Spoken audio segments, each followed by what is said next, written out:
So dear student, I explained you the concept of operator overloading using member function, friend function, as well as unary operator and binary operator, how it work on unary and binary operator. Okay, so there are some points, theoretical points, that now today I explain. So see here, these points are like, here it is, a process of overloading operator involves following steps. जेव्हा तुम्ही operator overload करताय तेव्हा काही steps आहेत त्या. Create the class, define the data type. Class create करावा लागतो. Okay, इथं बघूयात वाटल्यास आपण. ओके, हा ऑपरेटर ओव्हरलोड केला आहे, कुठला इथे केला आहे आपण, ह्या युनरीचा मायनस केला आहे, तर आपल्याला इथे क्लास करावा लागतो. कारण ऑपरेटर ओव्हरलोडिंग हे कोणासोबत होतं, युजर डिफाईन डेटा टाईपसोबतच होतं, लक्षात ठेवा. युजर डिफाईन डेटा टाईप्स असेल आणि त्याच्यावरती जर तुम्ही एखादा ऑपरेटर वापरत असाल तर त्याला ऑपरेटर ओव्हरलोडिंग असं म्हणतात. त्यामुळे आपल्याला क्लास हा युजर डिफाईन डेटा टाईप आहे, त्यामुळे तुम्हाला तो क्रिएट करावाच लागतो, तरच ऑपरेटर ओव्हरलोडिंग म्हणतात. ओके, तर इथं काय करा, ओके, क्रिएट क्लास करा of user define data type. Okay, declare operator function. दुसरं काय करा, आपल्याला करायचं असेल, दुसरं आपल्याला काय करावं लागेल, ऑपरेटर फंक्शन. ऑपरेटर फंक्शन आपल्याला एक्सप्लेन करावं लागेल, डिफाईन करावं लागेल. दुसरी स्टेप्स. थर्ड स्टेप्स काय बघा, okay, define the operator function to implement required operation. Okay, sorry, इथं स्टेटमेंट आहे डिक्लेअर्ड करा, नंतर डिफाईन करा. ओके, तर इथं बघूयात आपण डिक्लेअर काय आहे, की इथं डिक्लेअर केलेलं आहे बघा, आणि इथं काय केलेलं आहे तो, ओके, एक मिनिट. ओके, तर पहा,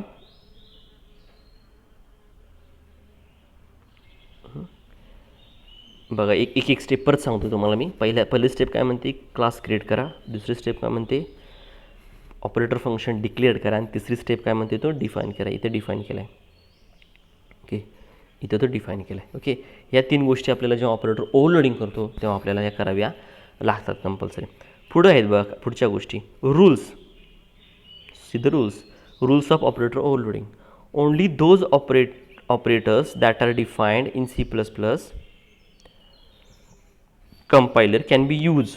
User cannot create a new operator such as ampersand, $sign. Okay, rules. पहिला रूल्स काय म्हणतो, there are some predefined operators. You overload only that, you can't create your own operator. बघा, जे काही operators दिलेले आहेत CPPच्या कंपायलरमध्ये आहेत, जसे कुठले, ओके, कुठले आहेत बघा, ते युनरी, बायनरी, आणि त्याच्यामध्ये पण प्लस, मायनस, काय लेस दॅन इक्वल टू असेल, ग्रेटर दॅन इक्वल टू असेल, ओके, ऑर असेल, अँड असेल, हेच ऑपरेटर आपण ओव्हरलोड करू शकतो. दुसरा कुठला ऑपरेटर ओव्हरलोड करू शकत नाही. जसा ॲम्पर्स अँड, हे नवीन काहीतरी करतो म्हटलं तर ते शक्य नाही, त्याला ती परवानगी देत नाही. दुसरा युजर, इथे बघा दुसरा, okay, user can't change operator templates.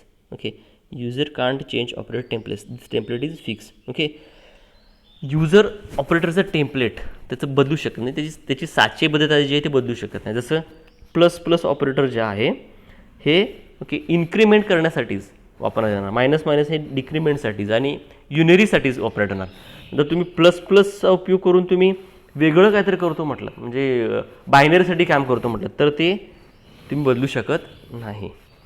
Next बघा, the operator overloading must have at least only one operand, that is of user defined data type. Operator overloading करताना, okay, user define data type compulsory पाहिजेतच, एक का असेना पण पाहिजेतच, लक्षात ठेवा. नाहीतर दोन्हीही प्री डिफाईंड असता कामा नयेत. जसं सीमध्ये आपण करायचो बघा, INT A+B, INT सम, आणि नंतर ह्याच्या अगोदर प्रोग्राम बघितला होता बघा, आणि A+B some is equal to A+B, ते सगळे प्री डिफाईंड होते. तर ऑपरेटर ओव्हरलोडिंग हे करताना आपल्याला user defined data type compulsory पाहिजेतच, एक का असेना त्या ऑपरेटरसोबत, पण तो पाहिजेतच. ओके, नेक्स्ट पुढचे फोर्थ रूल बघा, we can't the change basic meaning of the operator.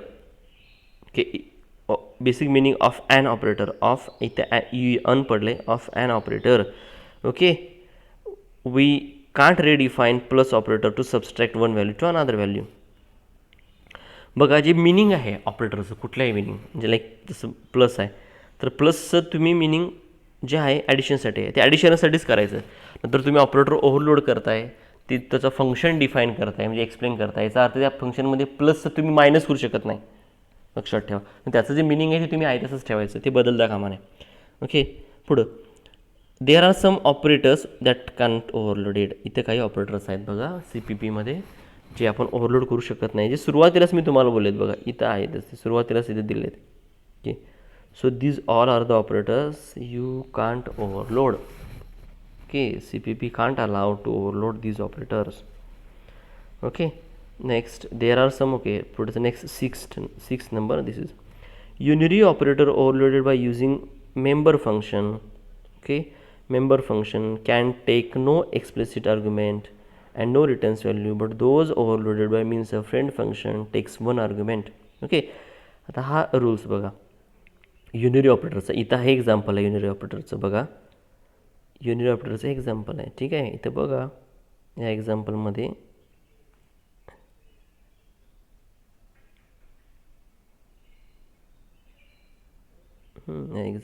बघा.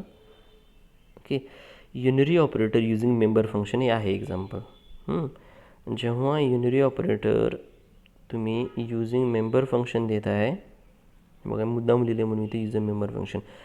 Wien you are overloading unary operator. Okay, आता इथं ओव्हरलोड करतो आहे आपण मायनस यस, तेव्हा इथं मायनस यसच्या नंतर काही आर्ग्युमेंट नाही आहे, लक्षात ठेवा. हाच इथं फंक्शन डिफाईन केला आहे. ब्रॅकेटच्या आतमध्ये तुम्हाला काय दिसतं का? नाही.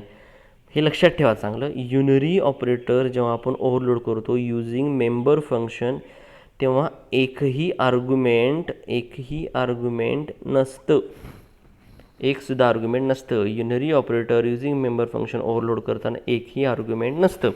ओके, पण इथं बघा आता, इथं बघा जेव्हा तुम्ही युझिंग फ्रेंड फंक्शन युनरी, जेव्हा तुम्ही युनरी मायनसच घेतला, इथं ऑपरेटर ओव्हरलोड करताय, तेव्हा इथं एक आर्ग्युमेंट दिसतं बघा ब्रॅकेटच्या आतमध्ये. इथं हा कॉलिंग फंक्शन आहे, इथं आर्ग्युमेंट दिसतं बघा. हा ऑपरेटर फंक्शनला आर्ग्युमेंट दिसतं, कुठलं येस आर्ग्युमेंट दिले बघा इथं. ओके, ह्याचा अर्थ असा, जेव्हा unary operator using friend function तुम्ही ओव्हरलोड करताय, युनरी ऑपरेटर जेव्हा युझिंग फ्रेंड फंक्शन तुम्ही ओव्हरलोड करताय तेव्हा ते एक आर्ग्युमेंट घेतं. पण सेम जेव्हा unary operator using member function घेत आहे तेव्हा ते एकही आर्ग्युमेंट घेत नाही. हीच स्टेटमेंट इथं आहे. 6 नंबरचा रूल तेच सांगतं. ओके, आर्ग्युमेंट घेत पण नाही आणि व्हॅल्यू पण रिटर्न करत नाही सांगतं. आता बायनरीसाठी बघा. Okay, binary operator overloaded through a member function takes one explicit argument, but those you are loaded in friend function takes 2. मी तुम्हाला लास्ट लेक्चरला एक्सप्लेन केले बघा तोच कन्सेप्ट. ओके, इथं परत सांगण्याचा प्रयत्न करतो तुम्हाला. इथं बघा, ओके बघा इथं, ओके, जेव्हा इथं ही स्टेटमेंट्स इथं बघा, हे बघा, हे युझिंग बायनरी ऑपरेटर करतो आहे मी, binary operator using member function करते, तेव्हा एक आर्ग्युमेंट घेतं, इथं बघा प्लस हा बायनरी ऑपरेटर ओव्हरलोड करतो आहे तेव्हा इथं एक आर्ग्युमेंट घेतले त्यानं. किती आर्ग्युमेंट घेतले? एक. पण हेच जेव्हा तुम्ही binary operator using friend function overload कराल तेव्हा ते किती आर्ग्युमेंट घेतं? 2 आर्ग्युमेंट घेतं. किती आर्ग्युमेंट घेतं? 2. इथं वाटल्यास तुम्ही पाहू शकताय की इथं वाटलंच बघा, हे पहा, इथे युझिंग मेंबर फंक्शन आहे बघा. युझिंग मेंबर फंक्शन एक आर्ग्युमेंट घेतं, पण युझिंग फ्रेंड फंक्शन ते किती आर्ग्युमेंट घेतं? 2 आर्ग्युमेंट घेते. इथे दिसत असतील जरा ओके, ते कमेंटमध्ये टाकल्यामुळं ते आपल्याला काही स्पष्ट दिसत नाही आहेत. ओके, ठीक आहे. तर हे या प्रकारे, ओके, हाच पॉईंट इथं आहे.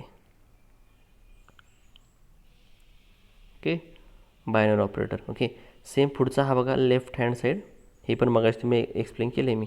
लेफ्ट हँड, ओके, इथं या स्टेटमेंटला येते, या ठिकाणी बघा. हा हे ऑब्जेक्टिव्हसाठी विचारतात, लक्षात ठेवा. ओके, हे जे रूल्स आहेत हे मोस्टली ऑब्जेक्टिव्हला विचारतात. इथं लेफ्ट साईडचा ऑपरंड हा फंक्शन ऑपरेटरला कॉल करण्यासाठी उपयोगाला येतो आणि right side as a argument म्हणून काम करतो. कशामध्ये? मेंबर फंक्शनचा उपयोग करून तुम्ही जेव्हा ऑपरेटर ओव्हरलोडिंग करताय तेव्हा. ओके, इथं आपण ऑपरेटर ओव्हरलोडिंग हा कन्सेप्ट पूर्ण आता पाहिलात. ओके, आपण याच्यानंतर बघणार आहोत नेक्स्ट कन्सेप्ट.